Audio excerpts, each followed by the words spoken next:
Fifth aphorism. So, first aphorism explain about the mission of the vision. There is a cure. Second aphorism explain how the cure take place. Third aphorism and fourth aphorism, what are the knowledge of the physicians which give the physician or idea to the physician to give the cure.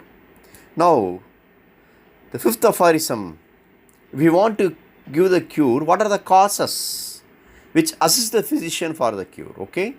So, fifth aphorism, useful to the physician in assisting him to cure are the particulars of the most probable exciting cause of the acute disease. Okay. So, first one, that exciting cause is very important in case of the acute disease.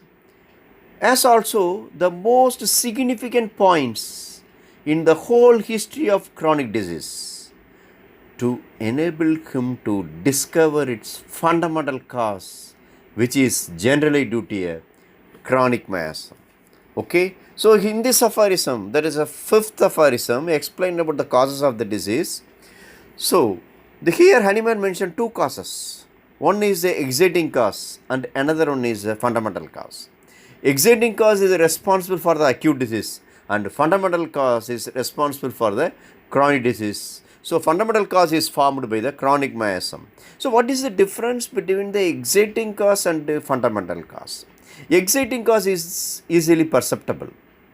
Okay, we can know because when drenched in rain or excess of food, any physical strain or mental strain is the example for the exciting cause. So, it is easily perceptible, but in fundamental cause, it is a dynamic in nature. Okay, the SORA, psychosis and syphilis, it only cause for the chronic disease. So, Hahnemann told the chronic disease caused by the chronic miasm. In these investigations, the ascertainable physical constitution of the patient, especially when the disease is chronic, his moral and intellectual character, his occupation, mode of living and habits, his social and domestic relations, his age, sexual function, etc. are to be taken into consideration in case of chronic disease because the invisible on. So, you cannot able to find out the cause of the chronic disease directly. So, only just to do the investigation. So, what are the in these investigations? The ascertainable physical constitution of the patient. Okay, just to see the constitution, the physical and mental makeup of the patient should be known. His moral and intellectual character. Okay, you also identify the moral. What is a moral? It is a concerned with the principles of right and wrong, of conforming to standards of the behavior. Okay, because in school level, just you attend that moral level, they teach which one is the good, which one is the bad. You should follow the good, should not follow the bad, like that one. So, this nature of the person is there. Okay, so because the whether personality is a very important one, whether it's a good or bad, you must know about that one. And intellectual character, what is the meaning of the intellectual? A person who uses the mind creatively. Okay, so the intellectual mind, because many drugs are there, depending on the constitution. Particularly when you take the lycopodium, keen and intellectual person is there. But when you come to the Beretta Cobb, dull dwarfish other person, he cannot able to use the mind, like that one. Okay, so you also give the importance to moral and intellectual character and also his occupation. How that occupation is important for chronic disease. Particularly when the person is working in working in a area, for example, when he is working in the polluted area, it is not possible to give the cure unless otherwise he remove from that situation. So his occupation, mode of living and habits, how he live in that person and also what are the habits, his social and domestic relations. Okay, what is the importance of social and domestic? Social means relating to human society and its members. Okay, how he behave with the social, with others, that is very important one.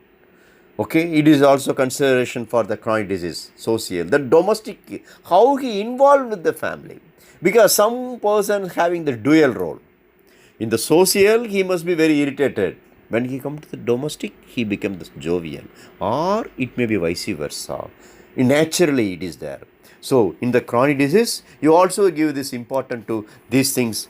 There is a, so in fifth aphorism, exiting in case of acute disease, fundamental in case of chronic disease. Okay? Sixth aphorism. It is a very important aphorism. It explained about the unprejudiced observer. Okay? So the unprejudiced observer. What is the meaning of unprejudiced? Prejudiced means it is a preconceived opinion. Before we have the judgment without seeing the case. But unprejudiced means it is free from preconceived opinions. Don't come to the conclusion without analysis of anything. That is the meaning. So the unprejudiced observer. Okay. So Hanuman put that word observer. What is the meaning of the observer? A person who becomes awareness through the senses. It is very important. You must be very keen in your senses. Okay. So only the Hanuman mentioned that unprejudiced observer.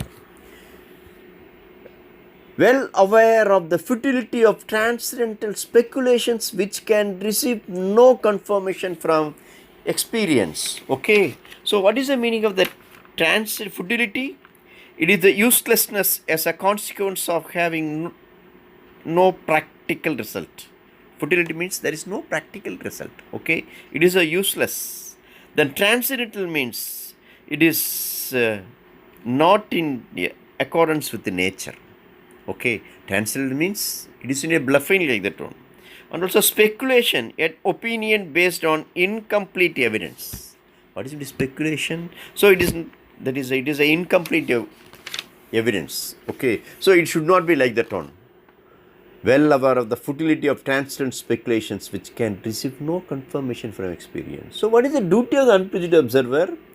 Be his powers of penetration ever so great. So how you read? The unprejudiced observer, being his powers of penetrations ever so great. That observing must be there. He must have the powers of the penetrating power in the human being. It is ever so great. Takes note of nothing in every individual disease except the changes in the health of the body and of the mind. Okay. Nothing you just see, only what you see, what changes takes place in the health of the body and of the mind. Within bracket, morbid phenomena, accidents and symptoms. What is it by accidents? Sudden changes. Any external appearance is there, any sudden changes are there.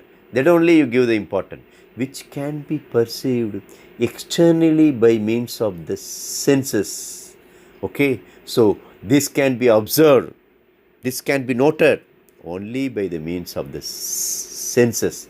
That is to say, he notices only the deviations from the former healthy state of the now diseased individual.